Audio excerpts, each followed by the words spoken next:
సుమన్ టీవీలో మీ business promotions కోసం ఈ కింది నెంబర్ను సంప్రదించగలరు.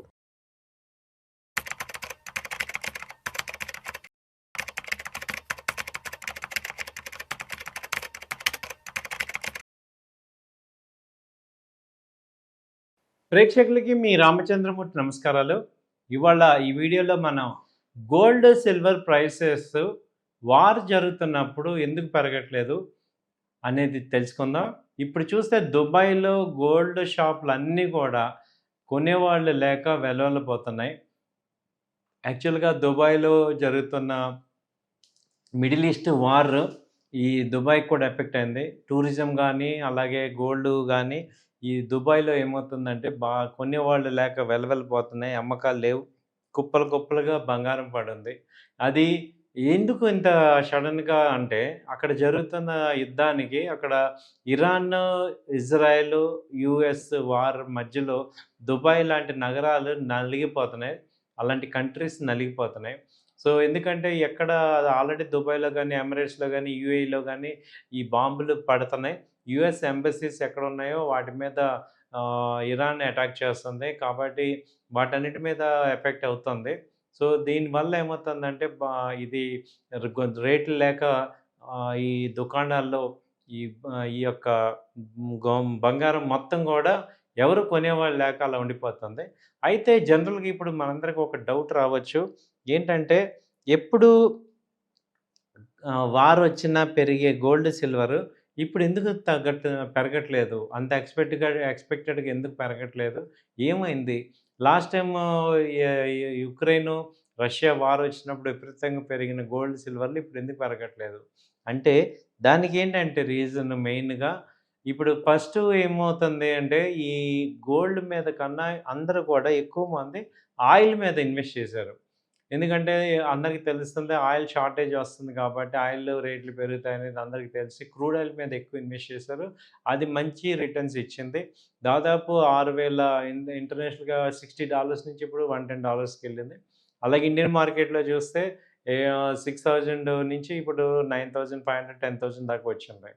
అలాగే రెండోదేంటంటే ఈ ఇంటర్నేషనల్‌గా కూడా డాలర్ డామినెన్స్ వచ్చింది. ఎందుకంటే ఇప్పుడు క్రూడ్ ఆయిల్ రేట్లు పెరగటం వల్ల అందరూ గూడా క్రూడ్‌ని డాలర్స్‌లో కొనాలి. రేట్ పెరిగింది కాబట్టి ఎక్కువ డాలర్స్ ఇవ్వాలి. కాబట్టి డాలర్ ఎక్కువ స్ట్రాంగ్ అవుతుంది. కాబట్టి అమెరికన్ డాలర్‌కి ఎక్కువ డిమాండ్ అయితే వస్తుంది. అందుకని ఎక్కువ డాలర్ మీదకి మనీ ఫ్లో అయింది గానీ, ఈ గోల్డ్ మీదకి రాలేదు.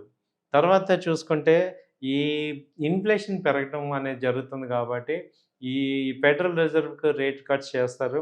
కాబట్టి కూడా అప్పుడేమవుతుందంటే డాలర్‌కి డామినెన్స్ పెరుగుతుంది. సో, అక్కడ బాండ్ ఈల్డ్స్ ఎక్కువొస్తాయి. బాండ్ మీద ఈల్డ్ ఎక్కువొస్తది కాబట్టి, మనీ అంతా కూడా యూఎస్ ట్రెజరీ బాండ్స్‌కెళ్ళే అవకాశాలు ఎళ్తున్నాయి. అందువల్ల ఏంటంటే, ఈ సేఫ్ హేవెన్ గోల్డ్ మీద ఎక్కువ మంది ఇన్వెస్ట్ చూపించట్లేదు. తర్వాత లాస్ట్ ఏంటంటే ఇంకో పాయింట్ 2025లో గోల్డ్ ర్యాలీ విపరీతంగా వచ్చింది. గోల్డ్, సిల్వర్ గోల్డ్ అయితే 80,000 నుంచి ఇప్పుడు 1,60,000, 1,80,000 దాకా ఎళ్ళింది కాబట్టి, అందరి దగ్గర గోల్డ్ అయితే స్టోరేజ్ అయిపోయింది కాబట్టి, ఫ్రెష్‌గా కొనేవాళ్ళు లేరు. అందుకే గోల్డ్ స్టడీ రేట్లు పెరగట్లేదనేది ఇంకొక అనాలిసిస్ అవుతుంది.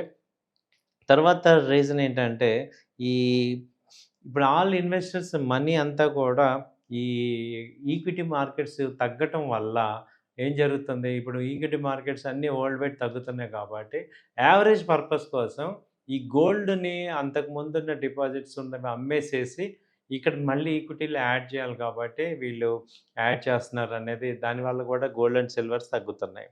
తర్వాత ఇంకొక రీజన్ చూసుకుంటే, ఇప్పుడు ఈ వార్ వల్ల ఏంటంటే గోల్డ్ ఒకటే కాకుండా మల్టీ అసెట్స్ ఇప్పుడు వచ్చేసాయి. డైవర్సిఫైడ్ అసెట్స్ వచ్చాయి కాబట్టి gold, silver as well as copper, అలాగే క్రూడు, అలాగే ఈ యూఎస్ డాలరు. సో, ఇలా మల్టీ అసెట్ స్టాక్స్ వీటన్నిటి మీద డైవర్సిఫై అయింది కాబట్టి గోల్డ్‌కి ఇవ్వాల్సిన అన్నిటిని అమ్మేసేసి గోల్డ్ కొనేటట్టు వాళ్ళ లేరనమాట. అందువల్ల కూడా గోల్డ్ నార్మల్‌గా మూవ్ అవుతుంది. తర్వాత ఇంకా ఏంటంటే ఇప్పుడు ఈ కాన్‌ఫ్లిక్ట్ గనక జియోపొలిటికల్ అవుతుందా? జియోగ్రాఫికల్ అవుతుందా? ఆ రీజియన్ వరకే అవుతుందా? లేకపోతే ఇంకా ఎక్స్‌టెన్షన్ అవుతుందా అనేది తెలియట్లేదు. ఎప్పుడైతే జియోగ్రాఫికల్‌గా పెరుగుతూ ఉందో, అప్పుడు ఏమవుతుందంటే, ఈ యొక్క ఫండ్ మేనేజర్స్ అందరూ గూడా యూఎస్ ట్రెజరీస్, యూఎస్ స్టాక్స్ కొనే అవకాశాలు ఎక్కువుంటున్నాయి. అంటే యూఎస్ డాలర్స్‌ని ఎక్కువ కొంటారు. కాబట్టి ఏమవుతుందంటే, యూఎస్ డాలర్ రేటు స్ట్రెంగ్తెన్ అవుతుంది రిజర్వ్ కరెన్సీ. అందువల్ల గోల్డ్‌కి తగ్గుతుంది. లాస్ట్ టైం మనం ఏం చెప్పుకున్నామంటే, అన్ని కంట్రీస్ గోల్డే కొంటున్నాయి. డాలర్‌ని వాడట్లేదు అని. కానీ ఇప్పుడు ఏం చేస్తున్నారు దానికి రివర్స్ జరుగుతుంది. రష్యా కూడా ఇప్పుడు డాలర్స్‌ని కొంటామంటుంది. అలాగే ఆయిల్‌ని డాలర్స్‌లో ట్రేడ్ చేస్తామంటుంది. దాంతో ఏమవుతుందంటే డాలర్ డామినెన్స్ మళ్ళీ వస్తుంది. కాబట్టి గోల్డ్‌కి వాల్యూ తగ్గుతుంది. సో, ఇవన్నీ కూడా రీజన్స్ వల్ల గోల్డ్, సిల్వర్ ప్రైసెస్ అయితే స్టడీగా రేంజ్‌లోనే ఉన్నాయి. అంతకుముందు యుద్ధం స్టార్ట్ అయినప్పుడు ఫిబ్రవరి 28న ఈ క గోల్డొచ్చి $5,400 ఇంటర్నేషనల్‌గా ఉంటే, ఇప్పుడు 5,100 ఉంది. కాబట్టి కంటిన్యూగా ఇది తగ్గుతూనే ఉంది. బట్ ఎనీ టైమ్ గోల్డ్ మీద కూడా మళ్ళీ రీఇన్వెస్ట్‌మెంట్ వచ్చే అవకాశాలు కూడా లేవు. ఆహ్, any time geopolitical situations watch అవుతుంటే మారుతూ ఉంటున్నాయి. కాబట్టి ఈ ప్రెజెంట్ డాలర్ గూడా డామినెన్స్‌గా రావటం వల్ల గోల్డ్, సిల్వర్‌కి కొంత వీక్‌నెస్ అయితే కనపడుతుంది తెలుస్తుంది. థాంక్ యూ అండి. నమస్తే.